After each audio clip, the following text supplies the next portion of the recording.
Doki sigana mokwongo en jatend piny Kenya William Ruto ogwelo Amin Mohamed Ibrahim kaka jatend okwach kich manyien. Mohamed Amin motelo ne weche mag iye ka duol matayo tije obila dhi kawo kar George Kinoti manogwe tawo thuolo machuok bang' William Ruto kawo telo kaka jatend piny Kenya mar abich. Ruto ogwelo Amin bang' duol matayo tije bad migawo mar obila dayo ji 10 mane olap dhongi ndogne lemo makamano e juma mokalo kendo chwalo nyinge adego eko ne jatend piny Kenya.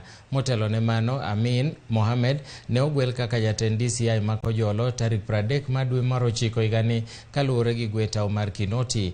Amin noriwore kod bad migawo mar obila e 1989 kaka japuonj mar obila ma Kadet kendo kaluwore gi tich maber nomede lemo kaka jatend okwach kich e gwenge mag Holo mar Okak, Masawa kod Imbo mar Kenya.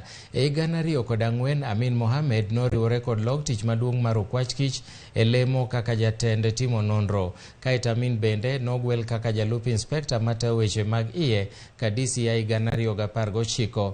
Moko kuom ji ma bende ne muonyo law ne lemono ne gin kaachiel gi Munga Nyale, Nicholas Kamwende, Eliud Lagat, Dr. Simon Wanderi, Esther Seronei, Bernard Walumolu, David Birech, Paul Ndambuki kod Michael Mwiso.